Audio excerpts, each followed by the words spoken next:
informação ou o teor do sonho não entra diretamente no consciente. É preciso lembrá-la. Um dos maiores riscos e, em consequência, uma das imperfeições mais frequentes dos sonhos PES, é a questão da recordação. Embora se observe a lembrança de número surpreendente de sonhos em detalhe, o mesmo não se dá com inúmeros outros. Uma senhora de Chicago acordou certa manhã porque lhe parecia que alguém lhe falasse muito insistentemente. Contudo, só podia lembrar quando acordou que alguém lhe dizia, é assim. Foi-se. Terrível sensação de aflição e agouro fê-la saltar do leito chorando histericamente. O marido acordou com a saída precipitada dela. Seguiu-a, procurando compreender do que se tratava. Só podia falar-lhe do que me lembrava e que não sabia do que se tratava, dizia ela. Às 8 horas pedi-lhe telefonasse aos irmãos para saber como estavam. Estavam todos bem e ficaram curiosos com o telefonema matutino. Em geral não visitamos pelo telefone. Ainda estava aflita quando mais tarde telefonei à minha mãe devido a certa incumbência que me dera para aquele dia. Disse-me que não seria mais necessária, de sorte que tive ideia de ir vê-la à noite. Senti alívio por ver que não precisava afligi-la com a minha situação. Com certeza desapareceria. Depois do jantar ela me telefonou dizendo estar cansada e desejar deitar-se cedo, preferindo que a visitasse em outra ocasião, quando a demora pudesse ser mais longa. Contudo não me foi possível desembaraçar-me do sentimento de apreensão nem tampouco dominá-lo. Prolongou-se pela noite adentro. Não podia dormir, de sorte que às 4 da madrugada tomei um comprimido e meio de tranquilizante. Quando o telefone tocou cedo pela manhã do dia seguinte, era minha irmã que morando mais perto de nossa mãe, tinha sido chamada quando esta teve o ataque cardíaco que a vitimou alguns dias depois. Contudo, mesmo quando é possível lembrar-se bem do sonho, a mensagem que traz pode ser imperfeita. Sonhos realistas, forma que mais frequentemente se encontra, e é que proporciona o maior volume de informações devido aos detalhes, omitem às vezes pelo próprio mecanismo, certas informações de real importância. Um homem do estado de Washington sonhou que entrava em uma capela conhecida em Seattle na qual estavam reunidos, em torno de um caixão fechado, membros das famílias dele e da mulher. Não sabia quem tinha falecido, mas olhando em torno para o grupo viu que o sogro não estava presente. Pensado que este tinha morrido, dirigiu-se para a esposa a fim de consolá-la. Quando o sogro entrou, aproximou-se dele e passou-lhe um braço pelos ombros. Neste ponto o homem acordou, tão perturbado que o contou a várias pessoas. Algumas semanas depois recebeu comunicação que o irmão que trabalhava na polícia marítima tinha caído ao mar e se afogara. Mandaram o corpo para Seattle e, no funeral, a família entrou para a capela. Representou-se a cena do sonho, exatamente, excetuando-se que desta vez ele sabia quem tinha morrido. Contudo, nem sempre a cena em que se apresenta é decisiva. Ao invés, em muitos casos de sonhos realistas, a cena única que se apresenta não conta a história inteira. Um senhor casado, que trabalhava em uma mina de cobre em um estado ocidental, morreu em um acidente na mina 27 de fevereiro de 1919. Na noite anterior ao acidente, a mulher sonhou que estavam batendo à porta. Quando abriu, deu com o proprietário da casa com um grande buquê de flores envolvido em papel de seda verde. Nada disse, apresentou-lhe simplesmente as flores. Ela estendeu os braços, ele depositou as flores, ela virou-se sem dizer palavra e foi levá-las para a mesa da cozinha, quando acordou. Durante todo o dia seguinte o sonho perseguiu-a, sem que se lembrasse de flores para enterro. No sonho não tinha ficado admirada, parecendo compreender. O marido morreu na mina naquela tarde. Depois do enterro o dono da casa disse-lhe que tinha encomendado um buquê de flores que não lhe fora entregue em tempo para o enterro. Ele se mostrava tão pesaroso que ela manifestava desejo de ver as flores quando chegassem. Mais tarde, naquele mesmo dia alguém bateu à porta. Ela foi abrir. Lá estava o proprietário com o buquê nos braços. Ficou muda de espanto.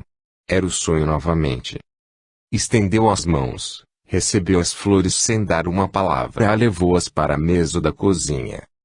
Considerando a forma de expressão do sonho do ponto de vista das suas imperfeições, vê-se que mesmo os realistas não são veículos perfeitos para a transmissão de informações. Às vezes também a limitam. Não era possível ao homem da capela ver para dentro do caixão, tanto no sonho quanto na realidade. A hora do recebimento das flores para o enterro era, em si mesmo, unidade perfeita, embora surpreenda porque se apresentou esta cena, em lugar de outra mais reveladora.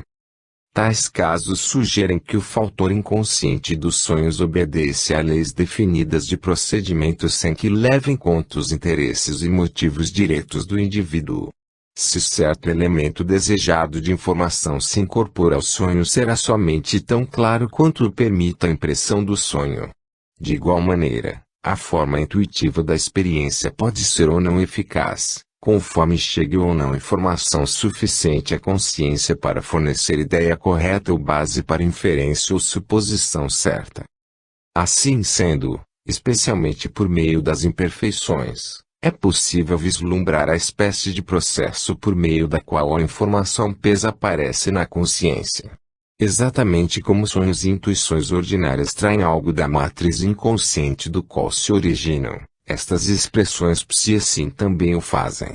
Indicam um amplo campo de informação no inconsciente, e se somente fragmentos passam à consciência, talvez seja por outros motivos que falta de informações no nível do inconsciente.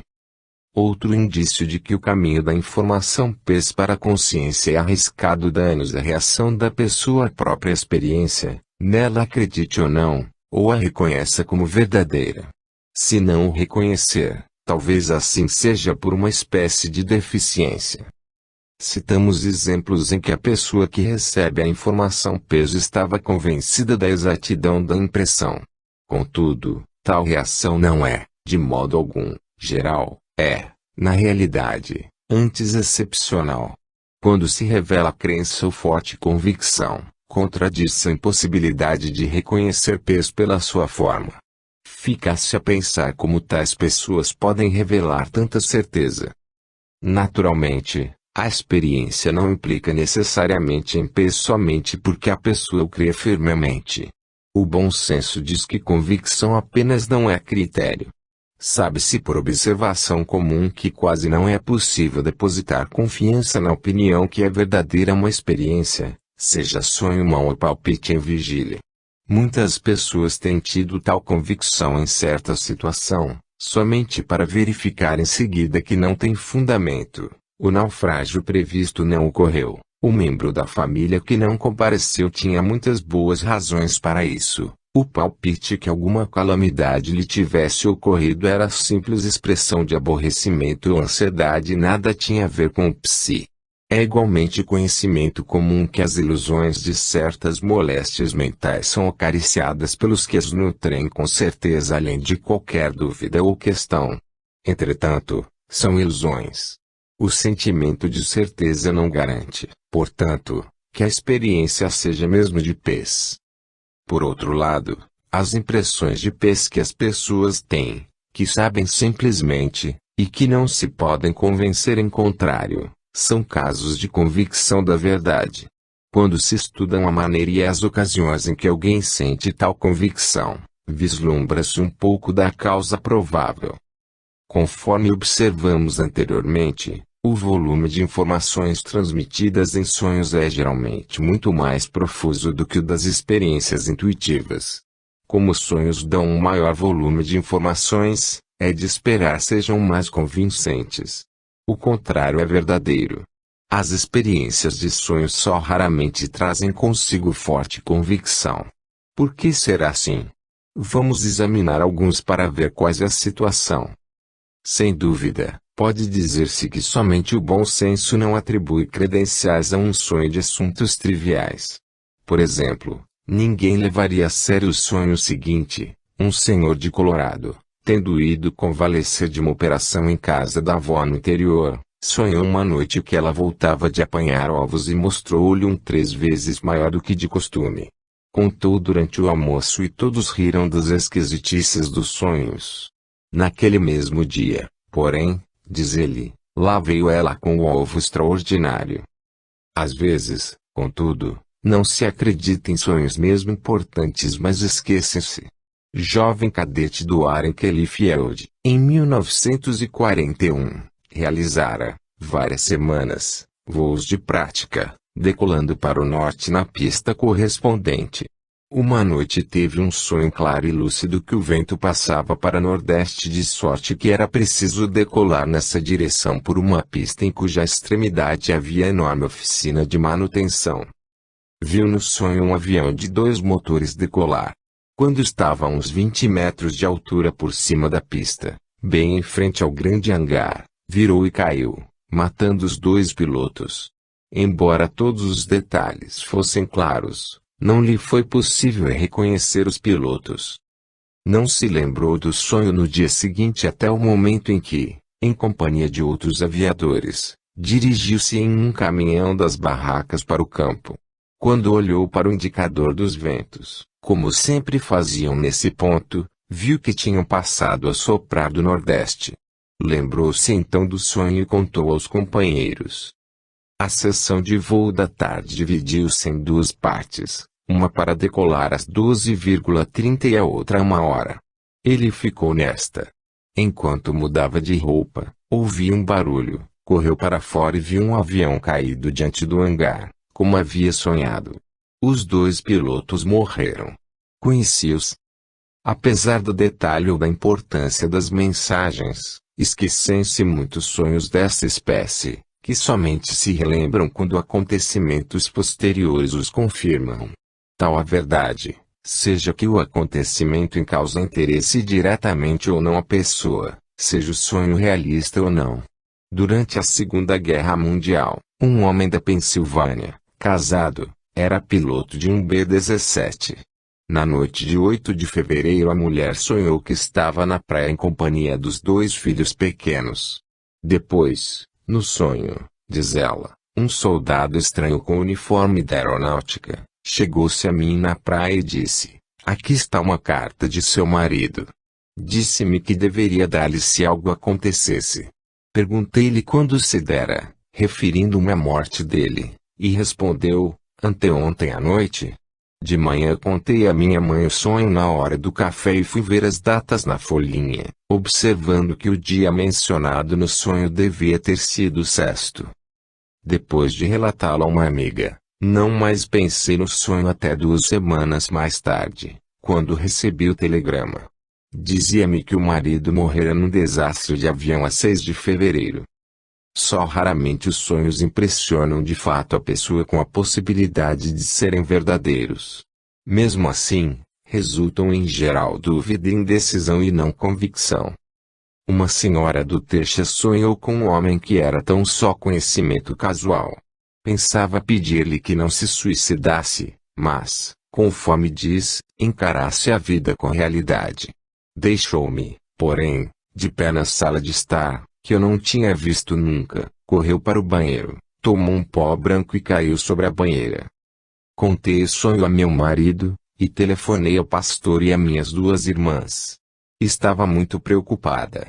Meu marido insistia em que chamasse o homem, mas achei que havia de julgar-me amalucada e recusei. Ainda estava preocupada quando recebi um telefonema de uma amiga. Disse-me, Helena, ouviu o que aconteceu a Jim? Encontraram-no morto há poucos minutos no banheiro. Fiquei abalada. O legista declarou morte por ataque cardíaco. Estivera tomando certo pó, talvez bicarbonato de sódio. Não pude até hoje esquecer o sonho e ele está sempre presente em minha consciência. Possivelmente teria evitado a morte.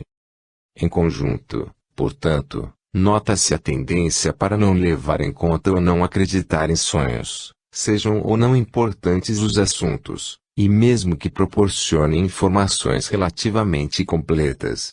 Dificilmente pode-se fugir à conclusão que, seja qual for a base da crença em experiências de pés, esta não se relaciona diretamente ao volume de informação que chega à consciência. Reforça-se essa impressão quando se passa dos sonhos para experiências em vigília. Raramente qualquer experiência que ocorra a pessoas acordadas proporciona grande conhecimento de detalhe. Entretanto, entre estes se contam quase todos os casos que merecem crédito, seja a experiência alucinatória ou intuitiva. Quase sempre se acredita que as experiências alucinatórias de P são significativas. Talvez fosse de esperar, eis que em geral se confia nas impressões dos sentidos. Praticamente todas as alucinações visuais se encaram convictamente como representando a verdade, mesmo quando as circunstâncias demonstram não poderem ser reais. Antes da Primeira Guerra Mundial, um homem de Seattle tinha um amigo íntimo. Conforme explica, tínhamos cursado a mesma escola superior e depois trabalhado juntos durante alguns anos, de sorte que nos tornamos muito íntimos. Durante a guerra fomos servir juntos no exército. O amigo disse-me que tinha certeza de morrer em combate. Pouco depois, mandaram-no para a linha de frente germano-francesa. Um dia, quando estava fazendo a barba, vi-a lá à minha frente de uniforme, olhando-me por alguns minutos e depois desaparecendo. Informei aos meus pais na ocasião em que o vi que estava certo ter ele morrido e voltado para mim. Várias semanas depois verifiquei que morrera em combate na hora em que me aparecera. Acredita-se também quase sempre em experiências auditivas, conforme mostramos em casos descritos anteriormente. O mesmo acontece com os casos olfativos.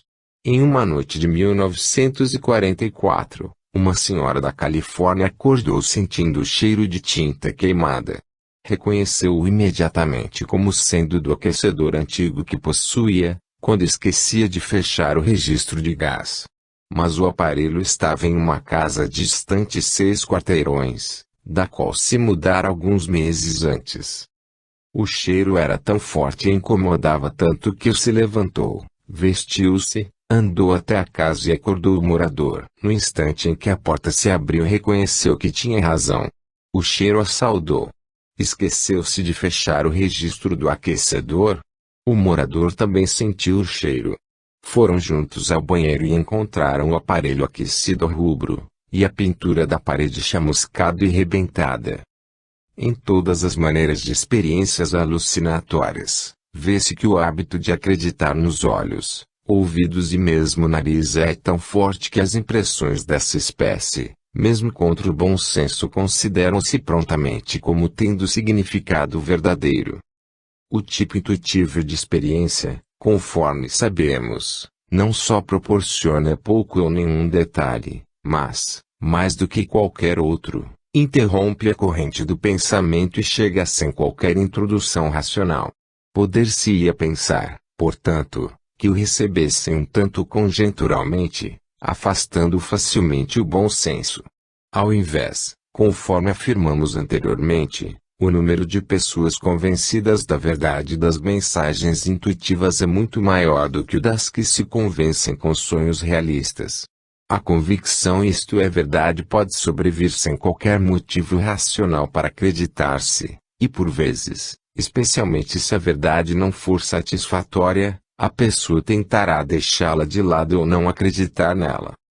Certa manhã, uma senhora que vivia na Flórida aproveitava alguns momentos de folga no jardim um pouco desprezado enquanto o filho de colo dormia e o maiorzinho, Stephen, saíra com o pai por uma hora, para visitar a negócio e o dono de um caminhão, a alguns quilômetros de distância.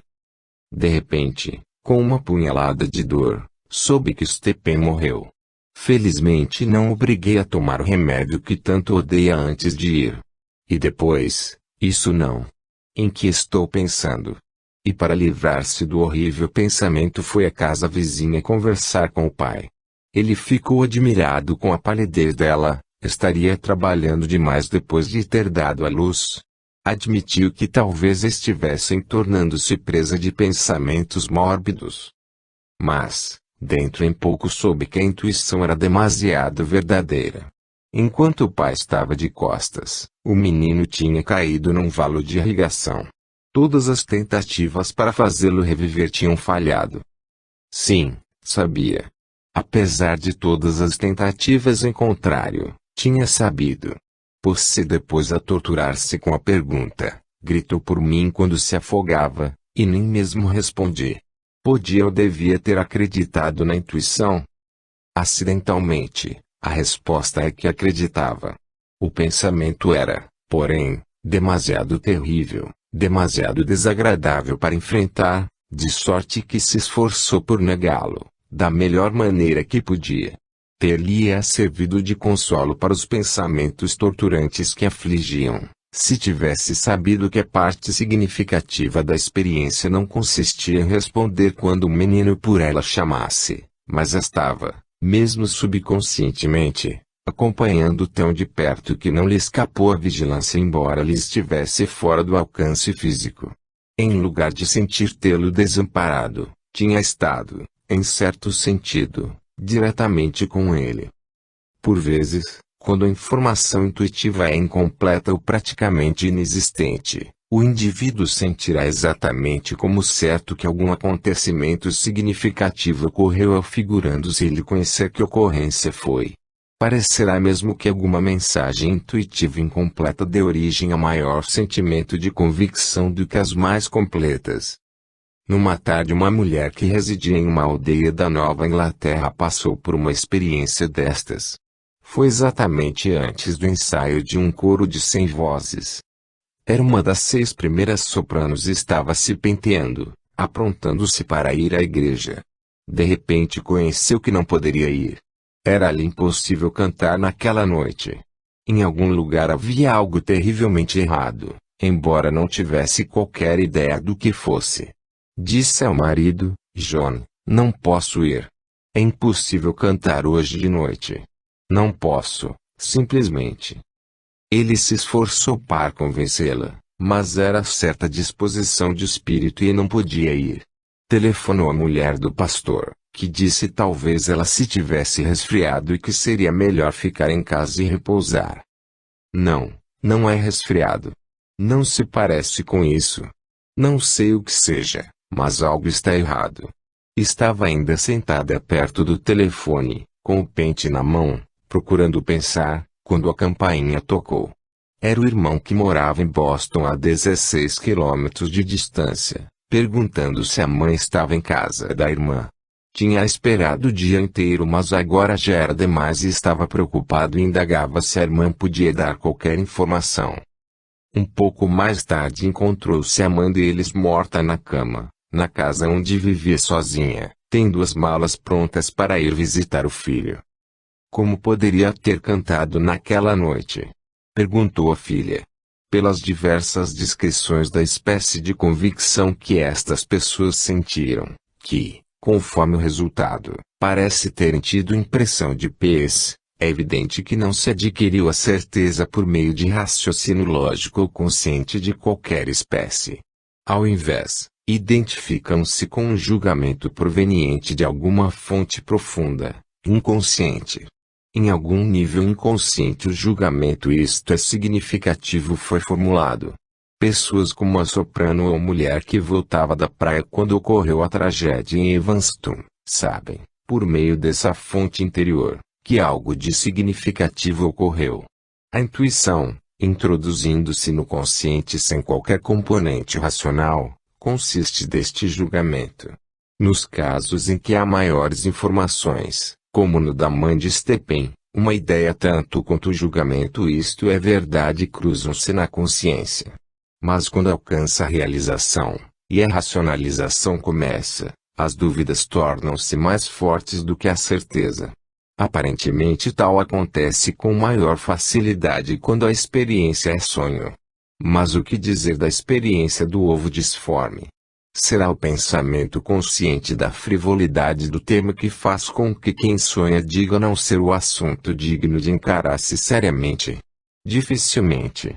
É mais provável que a avaliação, em assuntos sem importância, ocorra abaixo do limiar da consciência, ficando então o tema assinalado como desprovido de importância, de sorte que, em consciência, a questão de encará-lo seriamente nunca se apresenta. Mas então, que dizer de casos como o do cadete que esqueceu o sonho do desastre de avião que matou 2 companheiros, ou de pessoas que nem mesmo sonhos despertam? Aparentemente a etiqueta de significação não alcança nunca, em relação a eles, nível suficientemente próximo da consciência para deixar recordações. Se ocorrer tal julgamento em nível profundo, e se aí se classificam os vários itens conforme a respectiva importância, seria de presumir que os acompanhasse a emoção adequada. Contudo, talvez aconteça que a classificação e a emoção, como a própria ideia, não cruzem necessariamente juntas o limiar da consciência, sendo separáveis e cada um tendo risco próprio no limiar. Pelos tipos de insuficiência que se observam, seria de concluir que nos sonhos o aspecto concreto se represente talvez mais regularmente do que a classificação por importância. Mas, em experiências alucinatórias e intuitivas, a informação detalhada tende a omitir-se, enquanto a classificação e a emoção surgem na consciência. Estas observações são simplesmente conjeturais ou impressões gerais que explicariam os fatos conforme observados, e não conclusões examinadas e comprovadas. As discussões realizadas neste capítulo mostram que, em virtude de motivos vários, é difícil, se não impossível, identificar PES com toda a certeza conforme ocorre. É evidente desta apresentação de reações às experiências de PES que todos os graus de crença nelas se exibem. Mensagens a que nunca se consideram verdadeiras, em contraste, noutras se acredita independentemente da falta de lógica aparente no momento, e da forma de que se revista a experiência, e do volume de informações que entram na consciência. De tal maneira, é possível notar a diferença entre a crença forte nas experiências de PES e a que acompanha as ilusões das moléstias mentais. Nas experiências de PES, o sentimento manifesta-se a pessoas sãs e normais, é simples, rápido, definido, aplicando-se a acontecimento específico, termina quando acaba a corroboração, e é inteiramente irracional se levar em conta a PES. Desse modo, é inteiramente diferente da ilusão mórbida, com exceção de não ser possível conseguir-lhe confirmação no momento em que se dá. Existe, contudo, motivo para isso acessível à percepção extrasensorial, mas, no momento, não à percepção sensorial. A crença forte, quando ocorre, parece elemento não somente significativo para a compreensão de PES, mas igualmente para o indivíduo que muita vez tem necessidade de reconhecer uma experiência de PES. A fim de compreender melhor esta convicção, tem-se realizado tentativas especiais em laboratório para fixá-la. Indivíduos que experimentam identificar os símbolos de cartas ocultas em experiências de PES têm dito, por vezes, que sentem serem corretas certas respostas que dão, mas não terem a mesma certeza quanto a outras. Pediu-se a esses indivíduos que marcassem as cartas que estavam convencidas serem corretas. Mais tarde apuravam-se separadamente as cartas assim marcadas. Os resultados, em experiências feitas por vários experimentadores e com inúmeros sujeitos, não se mostraram tão reveladoras conforme se esperavam. Em geral, as chamadas certas eram corretas maior número de vezes do que as outras, mas de maneira alguma nem todas elas eram certas. A margem da diferença a favor das chamadas marcadas não era bastante pronunciada de maneira a provar que o sentimento de certeza merecia confiança. Todavia, a diferença era bastante grande para indicar tender à convicção do sujeito, mesmo sob condições inevitáveis de experimentação, a perturbar de certo modo o processo de PES. Estas experimentações, na maior parte, na verdade, não eram relativas a crises, situações de preocupação emocional ou pessoal quanto às pessoas em causa. Nenhuma experimentação, até hoje inventada, é capaz de repetir esse fator.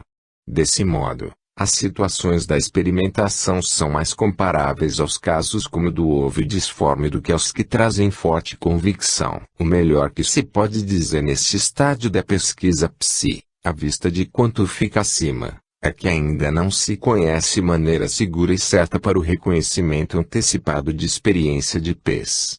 A situação é tal que depende, por enquanto, mais de percepção tardia do que de prospecção. Nas experiências que importam em convicção, contudo, é possível discernir esboço de característica identificadora. É preciso lembrar sempre que ter certeza não é suficiente. Mas quando, além disso, uma pessoa que não é dada indevidamente a ansiedades ou a caprichos irracionais repentinos, tem tal sentimento em relação a certa impressão, será de bom senso notá-lo e utilizá-lo como aviso contra a possível calamidade, mas, depois de assim fazer, é melhor esquecer. Talvez não seja genuíno e, em consideração ao ajustamento mental e emocional, convém não exagerar a importância da experiência. Até que se descubra meio firme, científico para identificação de pez, ninguém pode razoavelmente reprovar a si próprio porque não quer viver segundo os sonhos, para achar tarde demais que teve um que deveria ser encarado seriamente.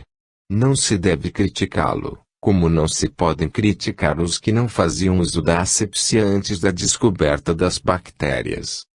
5. Espaço e tempo em experiência de pez. Pez traz informações de acontecimentos que estão ocorrendo perto ou longe ou mesmo que ainda não tenham ocorrido.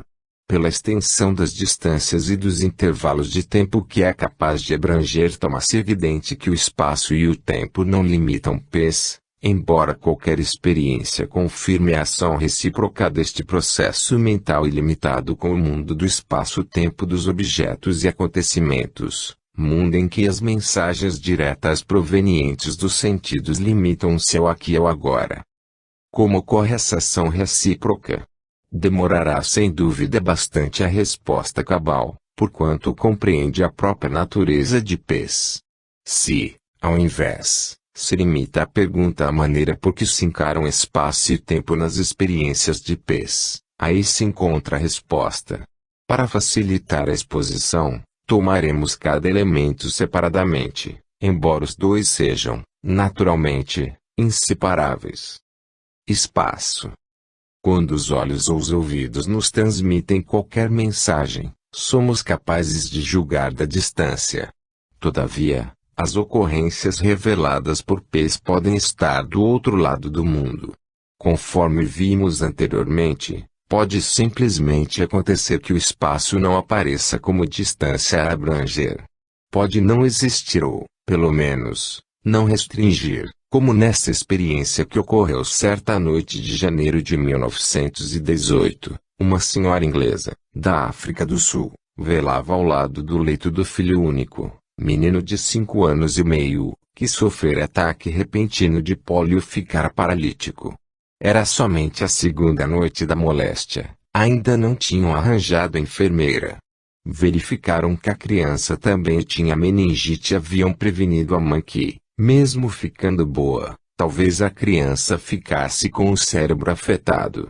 Enquanto lá estava sentada, resolveu repentinamente que não podia deixá-lo viver como um imbecil paralítico. Foi buscar uma pistola, resolvida a meter-lhe uma bala nos miolos quando adormecesse e em seguida suicidar-se. À meia-noite a criança adormeceu, alguma coisa, porém, deteve a mão dela. Não se sentia capaz de matá-lo. Guardou a arma e nada disse a ninguém. Poucos dias depois recebeu uma carta desesperada da mãe, que vivia na Inglaterra, perguntando em que dificuldades se achavam. À meia-noite, na ocasião em que a filha ficou desesperada, a mãe disse que acordou repentinamente sabendo que a filha estava em alguma situação desesperada. Ajoelhou-se e rezou pedindo a Deus que socorresse a filha.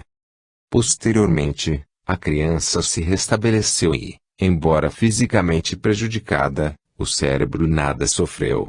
Casou-se bem e tem 3 filhos. Que papel representaram as milhas que separavam estas duas pessoas na experiência acima? Nenhum, como se não existissem. Nenhuma das duas pessoas teve qualquer ideia de ir ou vir. Fosse qual fosse o contacto entre as duas, Não reconheceram de qualquer maneira a separação no espaço. Deixar de levar em conta o espaço não caracteriza apenas a forma intuitiva da experiência. Mesmo em sonhos realistas com todos os detalhes, e independentemente de ser a distância grande ou pequena, a cena longínqua visualiza-se como se quem sonha e o ambiente do sonho estivessem dentro de distância sensorial ordinária. Cômodos de edifícios contíguos podem estar fora do alcance da visão, mas não de pés. E se a pessoa a que se refere o sonho estiver do outro lado do mundo, será vista num sonho realista como se estivesse dentro do mesmo aposento. Durante a Segunda Guerra Mundial, o noivo de uma moça residente em Nova York estacionava na Inglaterra. A moça não tinha recebido notícias dele em mais de uma semana. Uma noite viu em sonho, conforme diz, escrevendo em uma máquina num escritório cheio de mesas não ocupadas parecendo perturbado, enquanto gotas de suor lhe caíam do rosto. Acordei chorando e sabendo que ele estava mal. No dia seguinte escrevi-lhe a respeito do sonho e a minha carta cruzou-se com a dele, em que me dizia que durante vários dias tinham-no mandado trabalhar no escritório e no dia do meu sonho haviam-lhe distribuído o trabalho de datilografar ordens secretas de movimento de tropas. Para isso mandaram que ficasse sozinho, não podendo deixar o escritório senão quando acabasse o trabalho. Trabalhou pela noite adentro, escreveu-me, embora estivesse com febre. Sentiu que devia terminar o trabalho de sorte que não disse a ninguém como se sentia mal. Quase teve pneumonia. Não só abrangem distâncias independentemente de qualquer extensão, mas experiências que compreendem grandes distâncias são mais comuns do que no caso contrário. E possível que as pessoas que estão mais próximas, tendo contactos mais frequentes, desenvolvem menos provavelmente o forte sentimento de separação produzido pelas distâncias maiores. Talvez, por outro lado, a diferença não seja tão grande como se afigure. As experiências a longa distância são mais espetaculares e, portanto, mais provavelmente relatadas. Não se realizou até hoje qualquer contagem de casos reais nem qualquer uma que se fizesse mereceria crédito.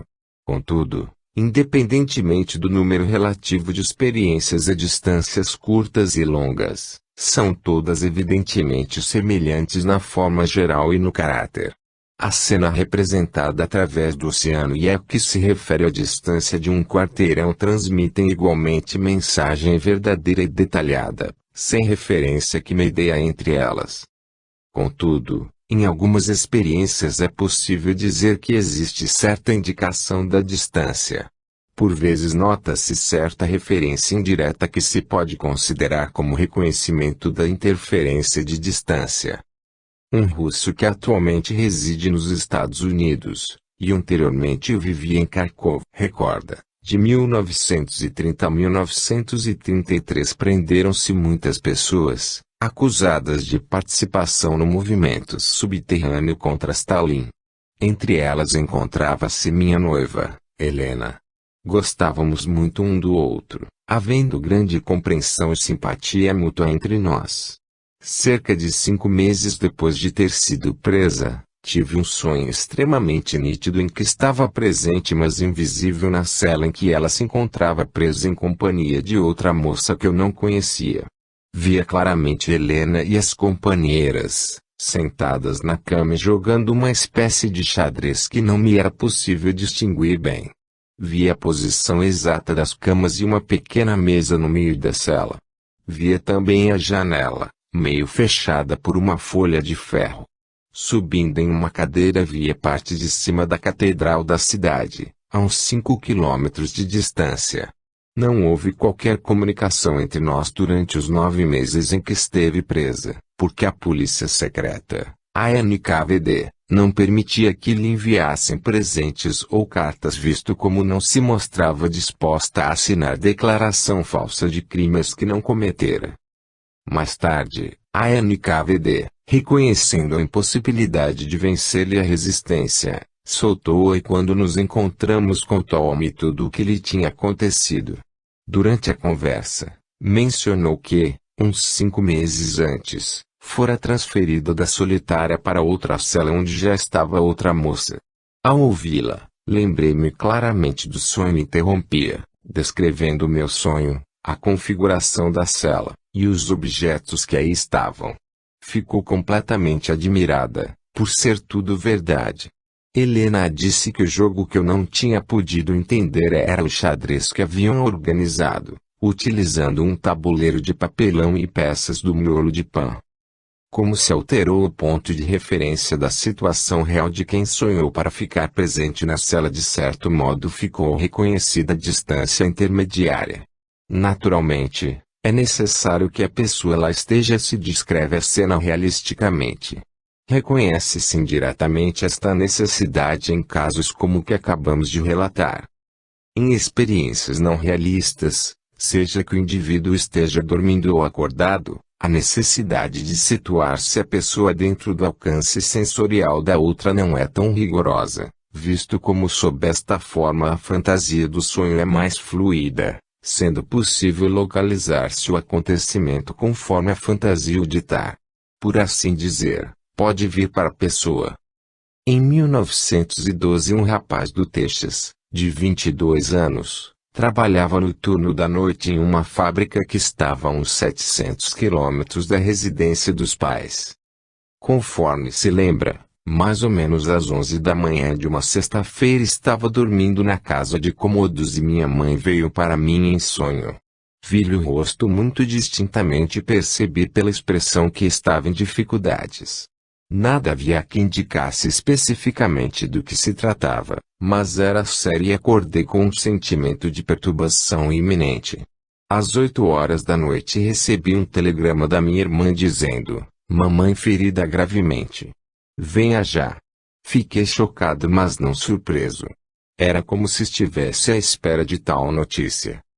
Cheguei em casa muito tarde, mas soube que, naquela sexta-feira de manhã, enquanto meu pai estava em Denver, minha mãe resolvera ir buscar a minha irmã no carro puxado por uma parelha de animais a uns 10 quilômetros de distância, na escola onde ensinava. Mais ou menos às 11 horas a parelha soltou-se do carro. Minha mãe caiu e uma das rodas traseiras atingiu-a, machucando-a mortalmente, vindo a falecer às 2 horas da madrugada. Às vezes, quando a linha limite entre o sono e a vigília está mal definida, a pessoa conserva o sentimento da própria localização e visualiza o que está distante como se para ela tivesse vindo. Um dia, em Cincinnati, uma mulher foi ao centro da cidade e disse à filha de 16 anos que voltaria às 5h45. Mas não chegou a esta hora. A filha ficou preocupada. Conforme diz, comecei a rezar pela segurança dela. Sentei-me em uma cadeira de balanço, donde podia ver o portão da frente. De repente, quando rezava de olhos fechados, ouvi o estalo do portão. Levantei os olhos e vi mamãe aproximando-se vagarosamente. Estava admiravelmente bela. Trazia um vestido de rendas brancas de seda. Quando saíra de manhã estava com uma blusa branca de linho e saia de lã. Levantei-me e fui ao encontro, admirando-lhe a beleza sobrenatural. Ia dizer: "Onde arranjou este belo vestido?" Mas antes que uma palavra só deixasse meus lábios, saiu do passeio em direção a um canteiro de flores e desapareceu. Olhei em roda e chamei-a. Fiquei assustada, solucei e rezei. Sentando-me de novo na cadeira de balanço, fixei o olhar no portão a pensar. Finalmente, 5 minutos depois das 6 ela chegou. Corri pelo pátio e tomei-lhe a mão, contando-lhe nervosamente tudo quanto acontecera. Explicou-me então que sofrera um acidente no bonde a 2 quarteirões da nossa casa. Naquela ocasião, nossa cidade tinha um tipo de bondes que se chamavam de verão, muito parecidos com os carros para turistas, com os lados abertos e um estribo lateral corrido onde o cobrador andava para receber as passagens. Minha mãe tinha-se sentado na extremidade do banco, quando o carro guinou inesperadamente ao dar uma volta. Não contando com o solavanco, foi lançada para fora. Um senhor que estava sentado ao lado dela segurou-a pelo cinto. O cobrador deu um sinal de alarme e o motorneiro parou imediatamente. O cobrador pulou do carro e correu para ajudar a segurá-la. Os dois procuraram sustentar-lhe o peso e, a pedido dela, pousaram-na com cuidado sobre um monte de lixo para que não batesse contra o calçamento. Disse-me que os seus pensamentos correram para mim. Outras vezes, o evento em sonho não realista pode deixar de ser aqui ou acolá, mas em lugar fornecido pela fantasia, ou talvez pela memória. Certa senhora do Minnesota tinha um conhecido íntimo que fora trabalhar no Oregon. Algum tempo depois recebeu dele uma carta dizendo que estava doente. Ela, temendo que a moléstia se prolongasse, e sabendo que estava entre estranhos e provavelmente sem grandes recursos, escreveu imediatamente oferecendo auxílio e recomendando que procurasse um hospital. Depois, conforme diz, passaram-se umas 2 semanas. Ignorava inteiramente a situação. Mas, na terça-feira à noite, a 27 de julho, cerca de 10 dias depois de ter recebido a carta, no que supus fosse sonho, vi-me no velho casarão da escola, onde nos tínhamos encontrado. A escuridão era completa e o edifício não tinha soalhos. As janelas eram simples aberturas nas paredes. A escuridão me cercava por todos os lados, então ouvi-lhe a voz vindo de algum ponto dizendo: "Não se incomode demasiadamente, Helena." E o sonho se desvaneceu. A 2 de agosto recebi uma carta dele, escrita 27 de julho. Dizia simplesmente: "Acabo de sair de terrível ataque de febre tifoide. Se for possível, mande socorros." A letra estava tão apagada que me foi difícil ler. 3 dias depois recebi uma carta escrita por outra pessoa comunicando ter-lhe morrido à noite, a 29 de julho. Algumas vezes uma cena não realista, por igual à realista, apresenta a cenário em que a ação ou evento está presumivelmente ocorrendo. Uma senhora de Nova York refere-se a uma amiga que, durante a Segunda Guerra Mundial, estava muito aflita porque não recebia notícias há muito tempo do filho, então no teatro da guerra. Conforme se lembra, minha amiga chorava, pode dizer-se, dia e noite. Já haviam passado 6 meses e nada de notícias. Dizíamos: a falta de notícias é a melhor notícia.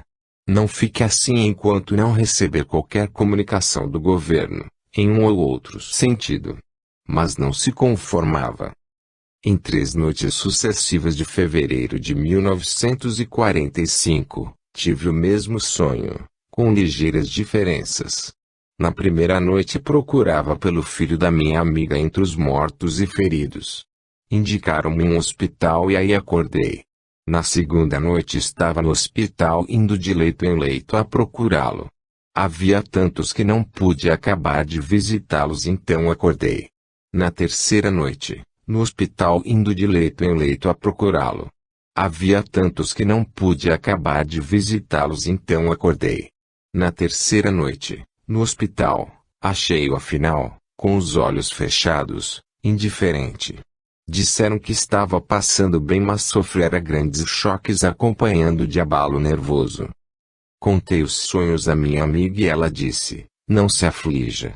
Não faltam membros ou órgãos. Está somente muito doente e não se pode identificar." 4 meses depois do sonho trouxeram-no para o hospital em Staten Island. A mãe soube que durante muito tempo não tinha sido possível identificá-lo. Tinham-se perdido os cartões e as roupas haviam desaparecido completamente. Meses depois começou a lembrar-se. Descobriram então que era oficial, mas de sorte que o transferiram de hospital e desse modo afinal descobriram. A questão de saber se quem está onde em sonhos de pez parece função da fantasia do próprio sonho. Como acontece no palco, pode montar-se a cena hora que hora ali e não necessariamente conforme a realidade. De fato, vez por outra se muda no espaço de um único episódio. Um casal da Filadélfia tinha ido morar na Califórnia. Certa noite, alguns anos depois, a jovem senhora teve um sonho que relata da seguinte maneira. Estava de volta à casa da família de meu marido e no quarto principal meu sogro estava de cama. Minha sogra estava no quarto. Ela não me ligava grande importância, ao contrário dele. Como chegara lá não constava do sonho. Estava sentada na beira do leito que era do tipo usado em hospitais. Ele olhou para mim, e mesmo não podendo falar, eu sabia que ele queria dizer, queria falar-lhe mas não posso porque ela está aí. Ergueu-se um pouco, pôs os braços em torno a mim e soluçou.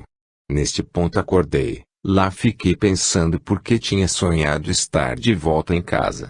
Nesse momento uma voz de homem chamou-me, Florence.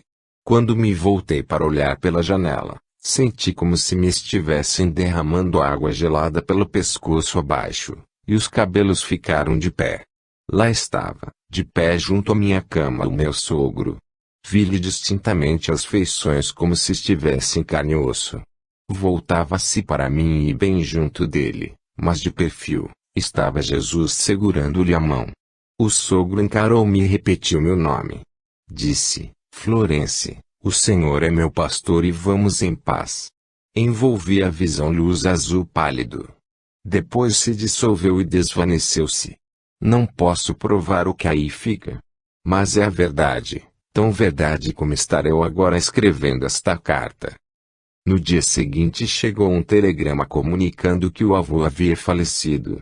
Não voltamos ao leste para o enterro, mas no devido tempo chegou uma carta de minha sogra descrevendo a morte dele. Dizia que haviam arranjado um leito no hospital, exatamente conforme havia visto no sonho. Quando ia morrer, ela estava junto ao leito e no último momento ele reviveu e disse, o Senhor é meu pastor e vamos em paz. Em certos casos, excepcionais por serem pouco frequentes, a proximidade exerce influência, embora externa ao teor da própria mensagem. Alguma ocorrência ordinária, bastante próxima à pessoa para que se apreenda pelos sentidos, dispara a experiência de pez. Certa senhora de Nova York tinha um filho casado que morava um pouco distante na mesma cidade. Num sábado, depois do trabalho, foi nadar. O dia estava muito quente e dissera à mulher que iria nadar um pouco antes do almoço. A mãe dele nada sabia a esse respeito, e estava sentada na sala de estar em companhia de uma cunhada. Quando o trem passou pela ponte apitou. Até então nada se dera de semelhante e quando ouvi o apito senti como se me despedaçasse o coração. Desejava chorar e fiquei desnorteada. A cunhada me perguntou o que tinha acontecido e disse-lhe que como me estava sentindo, alguém muito chegado a mim tinha morrido. Por volta das 7 horas da noite, minha nora chegou e disse que já que não tinha voltado para casa. Dirigimos-nos ao ponto em que tinha ido nadar e lá encontramos o carro dele fechado. Ficamos sabendo que tinha morrido afogado. 3 dias mais tarde acharam o corpo. Tivera aquele sentimento terrível na mesma ocasião em que ele estava nadando, conforme disseram alguns companheiros de trabalho. Tinham-lhe falado poucos instantes antes de ter ele entrado na água. Sofrera um ataque cardíaco. Algumas vezes a proximidade parece exercer influência de maneira diferente. Em tal caso um alvo de pez que se aproxima é recolhido somente quando é curta a distância à pessoa. Nessa situação, a proximidade física estabelece percepção inconsciente ou presteza, de sorte a sugerir facilmente a ideia de alvo, seja objeto ou pessoa. É como se pez, à semelhança de holofote a pesquisar o horizonte, concentre-se sobre o alvo quando a distância é curta. Um médico da Flórida, começando a trabalhar como interno numa escola de medicina da Pensilvânia, tivera no curso preparatório o jovem instrutor favorito, o Dr. F. Mas desde que passou o interno, tinha estado tão ocupado que, conforme diz, acho que não me lembrei do Dr. F. durante os primeiros meses.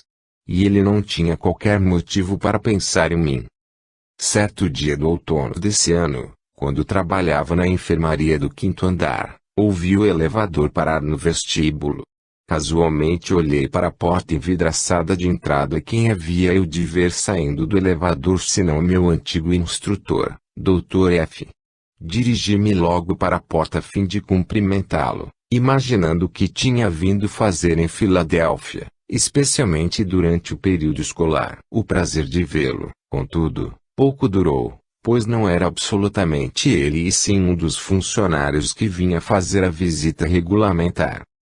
Voltei ao trabalho, pensando no que me levara a imaginar que tinha visto através dos vidros da porta o Dr. F, e depois de alguns minutos deixei a enfermaria e tomei o elevador para o vestíbulo principal.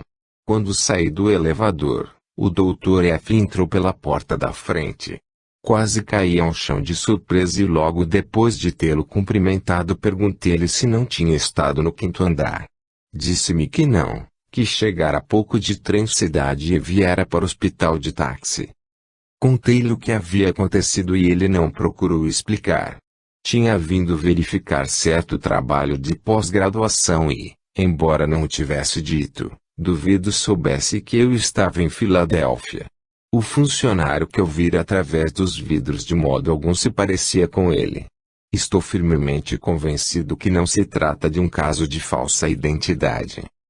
Por vezes a proximidade atua como sugestão na qual se baseia a fantasia de sonho não realista. Uma senhora de Indiana, durante a Segunda Guerra Mundial, lembra-se que minha irmã mais moça havia acompanhado o marido a Baltimore, onde começou o treinamento para oficial. Somente sabíamos que deveria lá passar 2 anos. Uma noite acordei de sono pesado com alguém batendo a porta da frente. Não estando acostumada a receber visitas a essa hora da noite, tendo somente como companhia o filho de 10 anos, resolvi investigar antes de acender qualquer luz. Olhei pela janela e vi que a visita era um homem bastante corpulento. Não lhe podia ver o rosto, mas nada havia de familiar na aparência dele, de sorte que resolvi não abrir a porta. Finalmente virou as costas e foi-se embora. Voltei para a cama e dentro em pouco adormeci profundamente. Tanto quanto possa julgar, eram talvez 3 horas da madrugada quando acordei a primeira vez. Quando acordei mais tarde, já era dia claro. As lágrimas escorriam-me pelas faces devido ao sonho que tivera no qual vi Dite Jack, minha irmã e o marido, chegar sem que os tivesse recebido. Estava acabrunhada. Ainda sob a influência do sonho, vesti roupão e calcei os chinelos, fui até a porta, abri-a, e aí encontrei preso ao trinco um telegrama da Western Union. Era de Jack, comunicando que o tinham mandado para as manobras na Louisiana e que ia trazer a Dite para ficar comigo. Chegaram naquela tarde. A ordem tinha sido tão repentina que não tivera tempo de escrever. Viajaram a noite e o dia inteiro para chegar à minha casa. O mais extraordinário para mim era tê-los relacionado de qualquer maneira com o mensageiro, porquanto há pouco chegara uma carta deles e nela nada havia que me fizesse pensar que deixariam de viver onde estavam pelo resto dos 2 anos. Em tais casos, mais uma vez, a proximidade do alvo, neste caso provavelmente o telegrama, trouxe a situação à atenção de Pes. Em virtude dos efeitos ocasionais da proximidade, sugere-se outro risco para a informação de Pes além dos que notamos anteriormente. É muito possível que, antes de cruzarem as barreiras para a consciência, as mensagens de Pes tenham de concorrer pela atenção com todas as outras impressões do mundo exterior que o indivíduo está recebendo constantemente. Os itens que falham na competição naturalmente nunca estão lá para que se contem. São exceções e não há regra os exemplos em que a proximidade, em qualquer desses casos torna acessível um alvo de Pes. Se Pes é o holofote que examina constantemente o horizonte pessoal, o indivíduo raramente recebe qualquer indicação da possibilidade de limitação no seu alcance a alvos próximos em relação ao espaço. Sejam quais forem os motivos dessas ocorrências ocasionais, condição pessoal ou peculiaridade especial em cada situação revelam, pelo menos, outra maneira mais, embora indireta, em que a distância ou a sua falta, afeta Pes.